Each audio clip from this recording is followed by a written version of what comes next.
মানে গোটা রাত গোটা দিন জেগে মানে ঘুম ভাঙলে কাঁদছি, ঘুম থেকে উঠে কাঁদছি যে মানে একটা মা যেরকম বাচ্চাকে যেভাবে মানুষ করে ছোট থেকে, আমিও সেভাবে আমার ব্যবসাটাকে ভালোবেসেছি, সবাই সেটা জানে।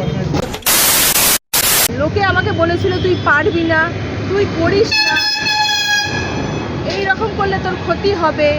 আমি তো শুনি চাই না ভাই, আমি অহংকার কী জিনিস সেই জিনিসটা নিজেও মানে নিজের উপর কাউকে ফেস করাতে চাই না।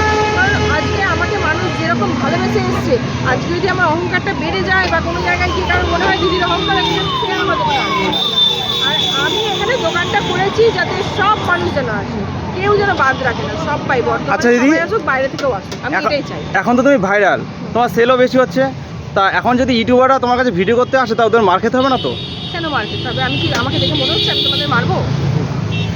না, আমি চার্জ মানে আমি কাউকে হয়তো তুমি এখন বলছো নেবে না, বা আমার কাছে যদি কেউ মানে ভিডিও প্রমোশন করানোর জন্য চার্জ চায় তাকে আমি চার্জ দেবো, আমি না কাউকে দেবো না, আমি কারোর কাছ থেকে নেবো।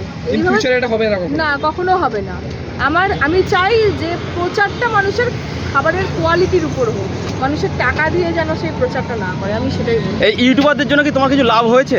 অবশ্যই লাভ হয়েছে ভাই, তোমরা এসছো, তোমাদের থেকেই আমার প্রচারটা আরও বেড়েছে। তো আমি মানে ইউটিউবারদের কাছে অনেক থ্যাংক ইউ।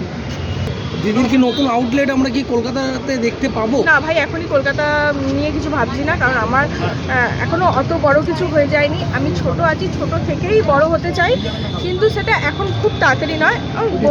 যদি কোনোদিন করি ভবিষ্যতে, সেটা অনেক দূরে আছে, সম্ভব আছে, এত তাড়াতাড়ি নয় সেটা। আগে মুনমুন্দিকে শুধু বর্ধমানের লোক চিনতো, আর এখন প্রায় প্রতিটা ঘরে ঘরে মোবাইল খুললেই মুনমুন্দির ছবি, মুনমুন্দির ভিডিও। কেমন লাগছে? একটা সময় ভাই ভেবেছিলাম তোমাদের একদম মানে মনের কথা বলছি, মনের কথা বলছি সবাইকে, যে আমি একটা সময় শুধু ভেবেছিলাম যে বর্ধমানের প্রত্যেকটা মানুষ যেন আমাকে চেনে, আমি শুধু এইটুকু চেয়েছিলাম। কিন্তু মানে ভগবান আমাকে দুহাত ভরে দিয়েছে যে এখন মানে শুধু বর্ধমান বললে ভুল হবে, গোটা ওয়েস্ট বেঙ্গলের মানুষ, এমনকি বাইরে থেকে আমেরিকা, তারপরে তোমার লন্ডন, তারপরে তোমার বাংলাদেশ, ইউকে, সব জায়গা থেকে আমাকে ফোন করছে, যারা প্রবাসী ফোন করছে এবং শুভেচ্ছা জানাচ্ছে, দিদি তুমি এভাবে এগো, তোমার পাশে আছি, তোমার কাজটা আমাদের ওয়েস্ট বেঙ্গলকে আরও মানে কী বলবো, আমরা যে দেশে আছি ইন্সপায়ার করছে, আমাদের দেখে খুব ভালো লাগে। মানে তাদের ওই আশীর্বাদ আর তাদের ওই কথা, মানে আমি কী বলবো, কোনো টাকা দিয়ে সেগুলোর বিচার হয়। আমার মুসুর রান্নাঘর ছিল প্রথমে, তো মুসুর রান্নাঘরটা এক সময় তো পুরোই চলে গেছিল, মুসুর রান্নাঘরটা পুরোটাই চলে গেছিলো। মুসুর রান্নাঘর বলে যেটা লোকে আমাকে চিনতো, তো একটা সময় পর ওই নামটা আমাকে ছেড়ে দিতে হয়েছিল। কিন্তু সেদিন মানে গোটা রাত গোটা দিন জেগে মানে ঘুম ভাঙলে কাঁদছি, ঘুম থেকে উঠে কাঁদছি যে মানে একটা মা যেরকম বাচ্চাকে যেভাবে মানুষ করে ছোট থেকে, আমিও সেভাবে আমার ব্যবসাটাকে ভালোবেসেছি, সবাই সেটা জানে। একটা সময় পর সেটা হাতছাড়া হয়ে গেছিলো।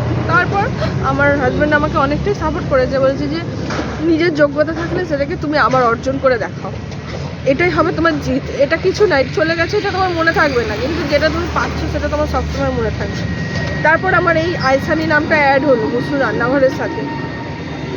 আর এই কান্নাটা আমার কিন্তু দুঃখের কান্না নয়, এটা কিন্তু আনন্দের কান্না।